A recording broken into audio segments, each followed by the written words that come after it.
ဆိုင်ဖွင့်တဲ့အခါမှာလေအမေရိကမှာကဒီအမဲလူမျိုးတွေ Spanish တွေက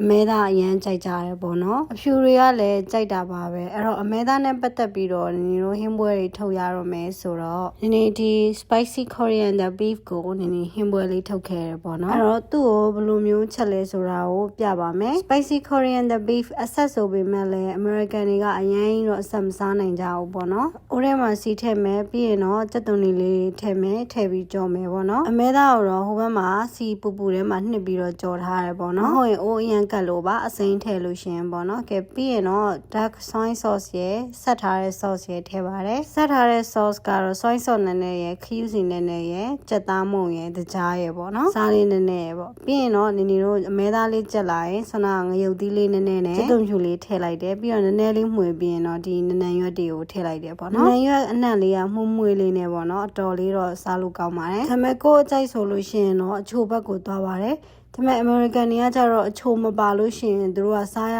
တာ flavorless လိုမျိုးထင်ကြတယ်ဒါကြောင့်အချိုပါတဲ့ဒီ sweet soy sauce ကိုအပြစ်ပေါ့နော်ဘဲငယ်ပြားရဲ့အပြစ်ကိုထည့်ပြီးတော့သုံးထားတာဖြစ်ပါတယ်ကလာအနေနဲ့ကလည်းကြည်လို့လှတယ်ပေါ့နော်မဟုတ်ရင်အမဲသားဖြူဖက်ဖြူရောဖြစ်နေတတ်ပါတယ်ကဲဒီမှာဒါလေးကတော့ရသွားပါပြီရှင်